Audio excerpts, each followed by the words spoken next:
representing Colville Community Health Trust. So that's the hat that I have on. I'm one of the trustees, and we're here to talk with you about what we've been doing over the last 10 years or so, and where we're hoping to go in the future. Bronwyn can let you know the hats she's wearing today. Today I'm coming from the Colville Social Services Collective. I chair that trust, and we've partnered with the Health Trust in order to progress this project. And maybe I'll just mention the management team quickly. So the Health Trust exists as its own entity. We exist as our own entity, and we've partnered up together around this project formally. And so it's being driven by a management team, which is made up of 2 people from the Health Trust and 2 people from the Colville Social Services Trust, trustees from each. And the Health Trust is supported by their trust manager, who's an employee and has some hours to go towards supporting us, and Roy is employed by us and he has some hours to go towards supporting us. So do you want to introduce yourself, Roy? Hi, I'm Roy Fraser. No confusion about my hat, I'm wearing it. And I'm employed by Colville Social Service Collective as a community development worker. And so my job is to try and action whatever the management team asks me to do. It's good to see such a good turnout here, I've got to say. Very much. My name is Jennifer Palmer, and I'm the Community Facilities Project trustee, and I'm also a coordinator for the Colville Social Service. That's Jack Palmer, if you didn't hear it. And me. So hi everyone, my name's Ruth Hungerford and I'm a researcher, and I've been asked by the 2 trusts and the people here to do a feasibility study for them for this facilities project, and I will talk a little bit more about that and explain that in a few moments probably. Yep. We'll remember to put you in. Thank you. So a lot of you may know the history of the Colville Community Health Trust and our involvement with Colville Social Services Collective, but some of you won't. So I'm just going to go back a while before things got established in Colville and just kind of let you know the history around that. So when I finished my time in the hospitals in Auckland and I came out into general practice, I worked throughout Northland, the Thames Coromandel Peninsula, all the way around the peninsula and all the way up to Great Barrier Island. And when you're a locum GP, you learn a lot about the communities that you work in, and you learn a lot about the structure of the different practices that you work for. And you have a really good opportunity to see, does the practice itself meet the need of the community? And is that going to work in the community that you're going to eventually live in? And so I was doing a lot of scouting, really, going out and looking around and seeing what did I like, what didn't I like, what did I think would work, what did I think wouldn't work. And I ended up spending about 2 years, week on, week off, working on Great Barrier Island. And for me, their concept of healthcare, social support, well-being for their community was a model that really struck me as being fantastic for the community. Much, much more aligned to the Northern Coromandel Peninsula than any of the other places that I'd worked. So once I realised that that was a system that was going to work very, very well, it lent itself to a model for what we then went on and started in Colville. So just giving you a bit of information about the Great Barrier Island Community Health Trust. It was established in 1990. They very quickly acquired, through the Auckland Health Board and community fundraising, 2 facilities, one in Claris and one in Port Fitzroy, and they provide health, wellness, social services for their community, and they have done that since then. The benefit of having a community health trust is that when you are in a remote, rural, isolated part of New Zealand, as you all know, you have a particularly strong and robust group of community members, because they're used to being self-sustained and they're used to getting through things on their own and pulling together. All of that stuff's really important. But they also have lots of challenges around geographical boundaries and difficulties of travel and communication issues. So it's quite a unique kind of a community. And when you have a a isolated area, you have sparse pockets of people with lots of different distances in between. And the different pockets are different communities. So there's a lot of challenges that come from that when you're trying to provide a service for those people. For instance, when I started at Great Barrier Island, there was about 1,600 people that were residents and who used the local services. And when I left, that number had gone down to 700, and they are now 800, 15 years later. And the reason for that is a lot to do with the way that the economy and social changes within the community occurred. And so there was a lot of buying up of batch type accommodation from Auckland, and then people locally not being able to afford to live in their own community, and then what happens with the infrastructure. So when their numbers went from 1,600 to 700, you can imagine that the income base that comes with your resident population for providing services became extremely tight. And the Health Trust was able to actually allow the service providers to continue. So in general kind of healthcare, if you want to set up a business that's going to function in order to provide services for your community, you need a minimum of 2,000 patients.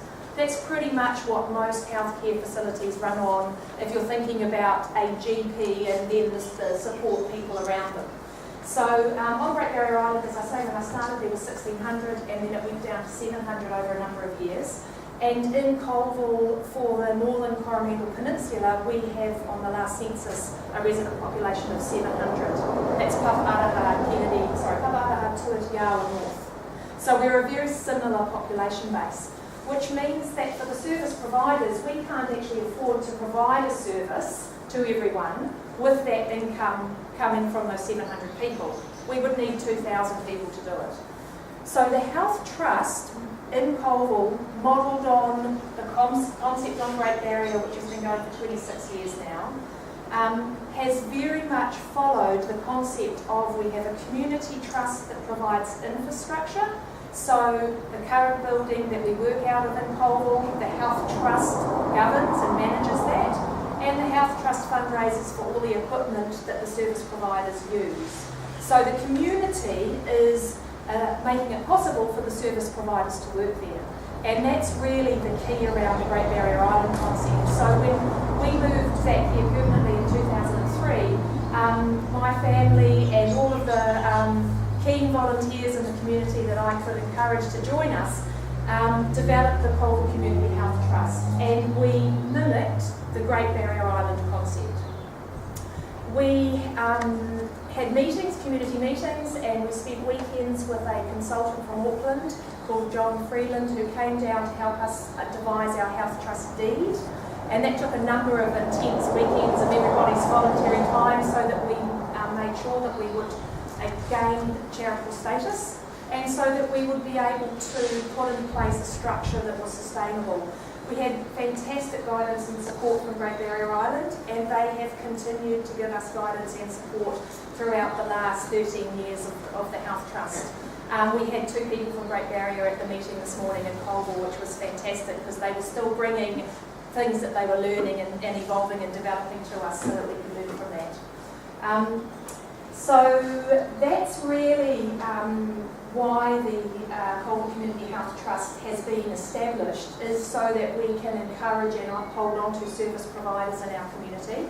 And we have been fundraising for the last 13 years on trying to build a community facility that will house the health services, because we're outgrowing the rented facility, but also if we had a community facility, any income generated by the services leasing the building would go to the community and allow the community to develop more things rather than go to a private landowner who we're renting the building from.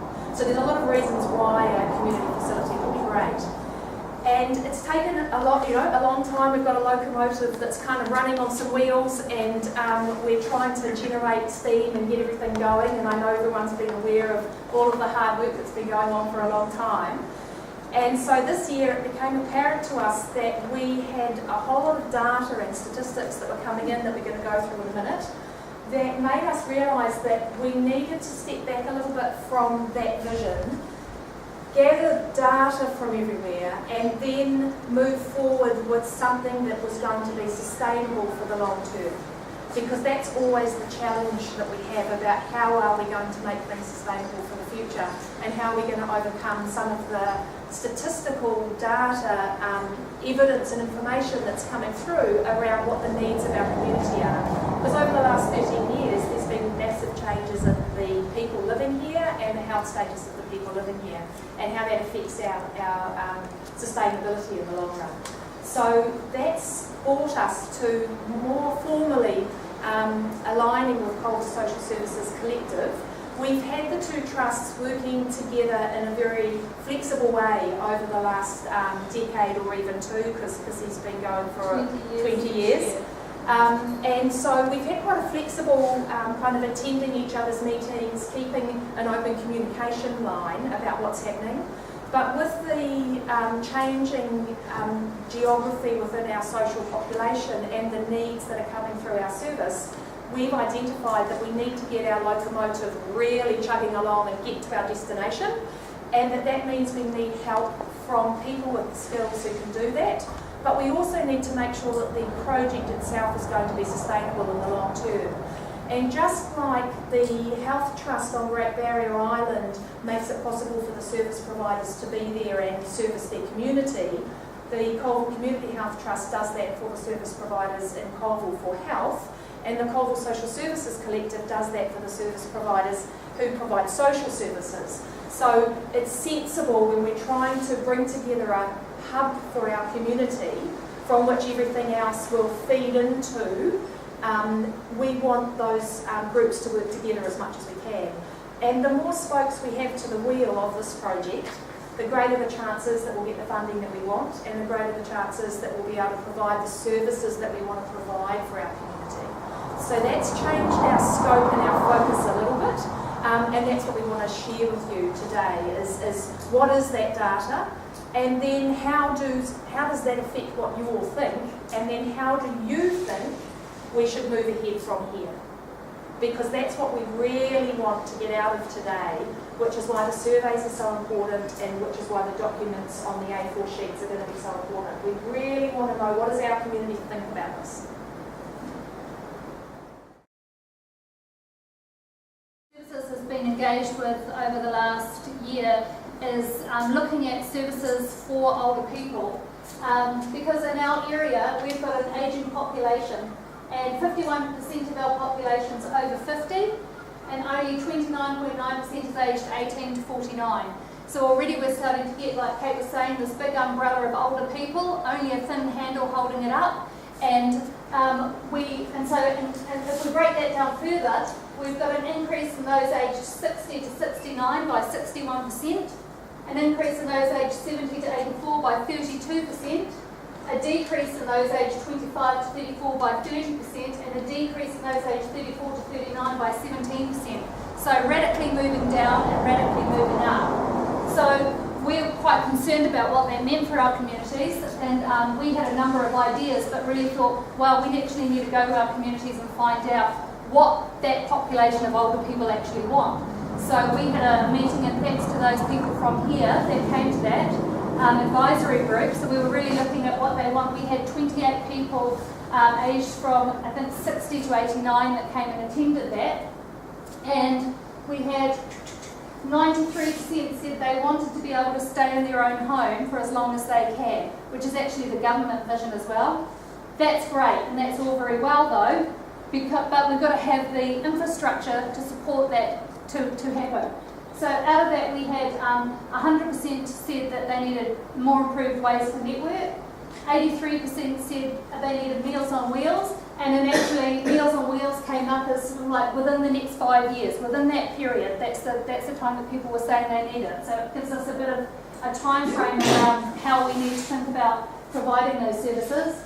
83% said they would need home help care, that's personal home help care in the home, so that's cleaning, personal body care, those kinds of things. 83% said home help in the house and garden. And then there was 83% transport assistance, local support and contact, ongoing improvement of medical facility and available services. So we're really starting to build up a picture of what our people were saying that they needed in order to be able to stay in their own home. We haven't got that infrastructure yet, because also we don't have a working population to sustain that. 79% said that if they can't stay in their own home, they want to be able to stay in their own community. Well, again, that's great, and I totally support that, because we're talking about people who are valued members of our community, and many of whom have been valued members for a long time. But we haven't got the infrastructure to support people to stay in our community if they're not in their own home. So that kind of data led us to think, well, if that's what our need is and that's what people want, what can we do to enable that to happen?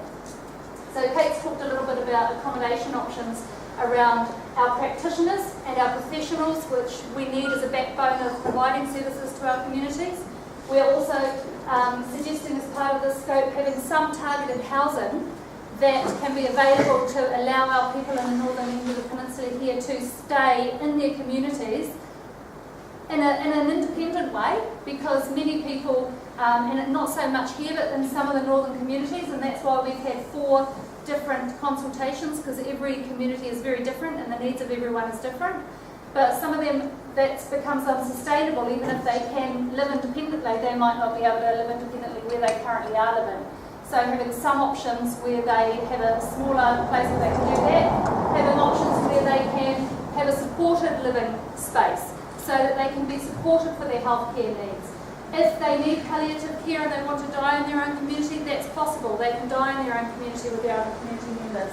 If they need respite care, which is a growing need, then they can have that, their families can have that, because caring for your people as they are ill or aging or have disabilities is a pretty stressful situation. So we're now starting to get into another whole range of accommodation options. In order, Kate's also touched on the fact that people are having to leave because of not being able to find houses. 45% of our dwellings are unoccupied private dwellings. So we've got a lot of houses that are not available for rent. We've had huge increases in rental rates, and also a lot more rental accommodation that's available that's at the very lower end of the scale, so not necessarily high quality rental. So we need houses to get those working age people to be able to stay here, to be able to sustain our communities, to be able to spend money within our communities, to be able to have kids on in our schools. And in order to get them to stay, we need to have jobs here as well. So there are, as we can see, that there will be a little bit of an industry around our ageing population, so it's not a bad thing, it's an opportunity to actually help our communities to be sustainable. But also in some other ways we need to think about how can we actually create employment and how can we create jobs here so that people can stay. Because we've got in our northern area, we've got a social deprivation rating of 8. So there's a thing called the social deprivation scale, which goes from 1 to 10. 10 being the most deprived areas, and we've got a deprivation rating of 8. So it's not a great picture for a healthy and sustainable community. And we've also had big increases. So we've got, where are we? When I wanted over here. A decrease of 9% in the number of people in the labour force, nearly 11% fewer people employed, 15% fewer in full-time employment, and a 26% increase in those unemployed. So we need to have jobs in order to be able to have a sustainable community. And thinking about creating industry, which is, thank you, Kate, nearly an 8% decrease in industry between the last 2 census periods. We're kind of thinking, how can we do that in a way which fits what our community's saying that they want and need through statistics and through that long engagement with the Health Trust around the health facility. So what kind of fits with that, and what sort of fits with the overall, ethos of our communities up here, which tend to be geared towards that well-being, whether it's across environmental, health, community well-being.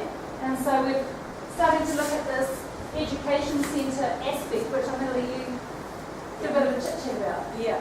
So one of the things that the Health Trust and the service providers have been thinking about for a long time is how do we manage succession planning? How do we manage retention and recruitment? how do we manage sustainability for the service provision from a provider's perspective. And it's extremely challenging when you're trying to run something that you need funding for 2,000 people and you've only got funding for 700. And it's very challenging when you have an influx of 10,000 people to your community in the summer and you're trying to manage that on a budget for 700 patients. So it means that we have to be very, very clever in how we resource that, and we have to be very clever in how we gain funding. So the Health Trust, we think of this kind of concept of a hub and spokes on a wheel. So in order to maintain services in the Northern Coromandel Peninsula, what we've done is we've grabbed lots of different spokes to our wheel to try and maintain the ability to provide the service. And one of the spokes that we've been really gearing up over the last couple of years and that we're really interested in gearing up further is around being an education facility or an education industry, so that we can actually bring people into the community who are going to provide jobs and income for our local residents. And so one of the things that we do from a service provision perspective is that we have students come to the practice and interact with the community, and they bring with them funding, and they need accommodation, and they need to buy things, and they learn about what living in a remote rural place is like. And so we've spent a couple of years gearing up our capacity for students, and next year we're going to have students for 10 months of the year instead of only a couple of months. We've got a very assertive community and a very intelligent community, and what we find with the students is that they get feedback within usually 2 visits to someone. They get feedback on how they're doing from the community. And that's very, very valuable to the students, because if they get immediate feedback about how they're doing, if they've got an area of weakness, we as the service providers can gently assist and allow them to grow those areas that they're weak and help them to be able to work with the community. And they get that feedback right at the beginning of their run, so that the whole time they're with us we can work on helping them to be a better provider. They also get to share with our community, which is lovely, because they get to see things that walk through the door, that is the conditions from A to Z. So in town, you might get to see a lot of PQRS. You might spend your whole 6 weeks or your whole 6 months dealing with just this group of conditions. When you live in remote rural New Zealand, you deal with everything and anything. And so from the students' perspective, they get a really, really great wealth of experience, a great wealth of feedback, and they love coming. So we've developed a really great relationship with the University of Auckland, and we are wanting to grow that. So these things that are happening in our communities are also obviously happening throughout the country. We happen to be having our own special needs because of the way that we live and where we live, but there are these issues happening everywhere, and so we're constantly getting letters from Waikato Hospital saying our bed status is full, please don't send us anyone, keep everyone here. We're getting that information from Thames Hospital quite often, please don't send us anyone today, we're at capacity. So these things are kind of happening everywhere, and if we want to be able to keep our people in our community and have them as a valued member of our community and potentially a part of the need that the industry needs to build to be able to provide for, then we do want to have these young people coming in who are going to access training and knowledge about what it is to be part of the Northern Coromandel, and hopefully some of them will want to stay. Some of them will hopefully think, great, let's come back and work here, which would always be really nice. But also they bring with them income into our community. So as service providers and through the Health Trust, we really want to promote the teaching aspect of the facility and how it does that. So we need really good internet services, we need really good communication with the hospital. The Waikato DHB is bringing out the whole virtual consultation concept, where instead of having to drive 3 hours down to Hamilton to see your specialist, they would like you to be able to talk to your specialist on your smartphone or your computer at home. And that's fine and well for those people that have a computer at home, or even have mobile reception, or even have internet. In the Northern Coromandel Peninsula, and I think even around here, that's really limited. So then from a primary care perspective, I go, well, hold on a minute, why can't we have a space in the clinic where those people can come and see their specialists, and we can have a member of the primary healthcare team involved, so everybody's open and aware of what's going on, and so we can maximise our care for that person, and no one actually has to go anywhere. From the other perspective of that, having a really good kind of facility around communication technology is if we are a very small team providing many services, which is very much the case. Each practitioner is doing something that in another more condensed population base you might have 7 people doing. One practitioner might actually be trying to do all of those things in a very small way because the numbers are small, but they still need the skills. So they need to go away and train for those 7 different hats that they might wear, and they need to keep up to best practice for that. So that then means that the 3 small staff that provide the core of those services actually have to spend most of their time away training to be able to provide the services that they need to give, which makes it very difficult to maintain the service at home. So we have a video conferencing unit in Colville. And we'd just like to thank the Coromandel Independent Living Trust for that, because that was an initiative that came out of the Coromandel Independent Living Trust, putting video conferencing units into Coromandel, Colville, Manaia and Kennedy Bay, and that enables them to link up with other video conferencing units around the country, which can be used for training and or meeting diagnostic services. So for example, when I was at the Independent Living Trust, I could access training in Hamilton, which then saved me 6 hours driving, all those kilometres, that cost of petrol, and it saved me from leaving at 6 o'clock in the morning and not getting home till 8 o'clock at night. More if you're living further north, of course. So that's a huge expense. So that's saving on wages, it's saving on time, it's saving on energy, and also exhaustion, because you can imagine then if you're in a health practice or wherever you are, and you're having to get up the next morning and go to work, and you've got your family quality of life, that's eating out all of that. At the moment, we've tried housing it at the Social Services Collective. When we were in the hall, there wasn't the space for that. Now we're moved over the road, there's still not the capacity for that. The Health Trust has tried housing that. They don't have the space for it either because they're working at capacity. The school has currently got that facility there. They don't have the space for it either. So we've got this incredible resources in our community that we don't have the space to use, and it's got a whole plethora of uses that it could be being utilised for across the board. So we'd really be keen on utilising more, as Kate said before, not, having new things, but also utilising or enabling us to utilise what we've got to its best capacity. And one of the wonderful things about up here is that a lot of people actually want to come to the Northern Coromandel Peninsula. It's got beautiful sea views, it's got beautiful environmental walks, there's lots of fabulous artists, there's lots of fabulous small cottage industry. But the difficulty for a lot of us is that we can't get any support financially from the visitors because we don't really have a way of doing that particularly well. And sometimes we've got this fantastic group of things that they could go and do and see, but they don't know about where they are or what's happening. So there's this whole kind of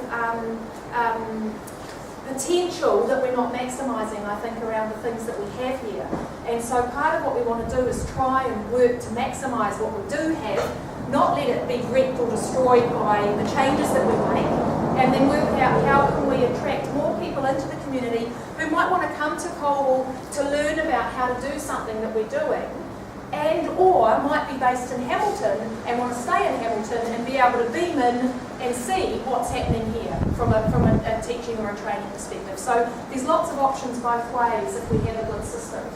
So we've talked a bit about that education training centre and a way to start to create a bit of local industry as well as building up that sustainability thing. So again, that's another bit of accommodation, whether we can manage that throughout our community or whether we're needing to look at some other kind of accommodation aspect for that. So, and Kate's mentioned, that that's actually putting money back into the activity, into the community in a number of ways. Then we're saying if we develop that kind of resource, we need to make that work for our community in other ways as well. So if we have a targeted education training centre there, that gives us an increasing number of people here who are doing online study, but it gives them the capacity to come to a place where they have the resources, there is power, there's scanners, there's printers, there's photocopiers, there's reliable internet, there's whatever they need. There's a network of people that they can then be working with in terms of studying. We've got the capacity to be able to offer other training courses there so that our young people can stay here and be engaged in training here, because we've got a really high rate of people in our area with no qualifications, higher than the TCDC statistics, higher than the Waikato statistics, and less of us have a school or post-school qualification. So enabling us to have a workforce that's also geared up for working is also a really crucial thing. Now, I'm okay personally with our young people going away to study if that's what they choose. What I'm not okay about is our young people having to go away, because when we know here in Papaaroha that we just about had this crisis with our fire station because there's not enough younger people to keep it going. So, and that's not just here. Port Charles have had a similar crisis that they've had to go through. We've got other essential services like the St John and so on that, you know, we need this body of younger people to keep us going, but also to keep our services going. Otherwise, again, we're not sustainable. So being able to actually keep them here and engage them in work and training is, as we see, really essential, that they've got options and choices. And those ones that do go away and learn these fabulous skills want to come back, and they want to come back for something to do, but there isn't a job and there isn't a house. So those things are things that we want to try and find an answer to, so that those people that have been away and training with these amazing skills and got all these valuable things they can bring back to the community, that we actually can house them and have them here and grow something more positive, so that the things that we've talked about here that are difficulties and challenges, we want to actually turn those into a positive thing that can develop an industry for our community. And that's really an important point, because offhand I can think of probably about 20 people who are aged in their early 20s that have gone away and studied and want to come back, but there is neither work nor housing for them. So that's a good point. Cool. What else are we going to rattle in here? We better mention this targeted youth recreational facilities too, because we do have a lot of outdoor recreational stuff, cycle racing and so on, and it is something that we want our young people to be engaged in our community. And currently in the northern part of the community there is no targeted facilities for youth. So if we're wanting our young people to think that they are valued members of our community, we're not currently having any kind of way of signalling that to them. So that's really what's driving us here, is having them have options, become engaged, have places that they can develop as leaders and develop leadership skills, and know that they are those really valued members. It was interesting, yesterday we did one of these workshops at Port Charles, and after the workshop at Taniaru they had a darts competition, and what was beautiful for me to see was that there in that room there were people from, how young do you think the youngest person was there, about 11? Yep. Right. Yep. To whatever they were at the other end of the spectrum, and there they were competing, and it was this beautiful fluid kind of community thing, and that's great, but that's because Taniaro's put themselves out to create that atmosphere, and that community has, but it doesn't exist right across the north. There's nothing targeted, so we're really concerned that we want our young people to know that they are valued. And we want them to be here and be able to be here and gain skills and knowledge and resources to stay. So it's a big part of how we move forward. And in order to kind of like get a full grip on that, we're going to ask Ruth to actually explain what a feasibility study is and what the purpose of the surveys are. Thanks, Ruth. Okay. All right, so as I mentioned earlier, my name's Ruth and I'm a researcher.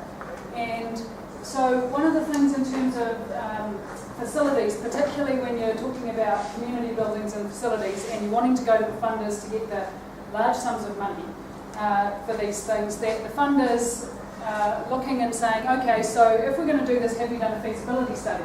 And so that's usually one of the first things that they want you to do. So the point of the feasibility study is it's basically about collecting all of the information, all of this kind of stuff that's been talked about here is all part of that.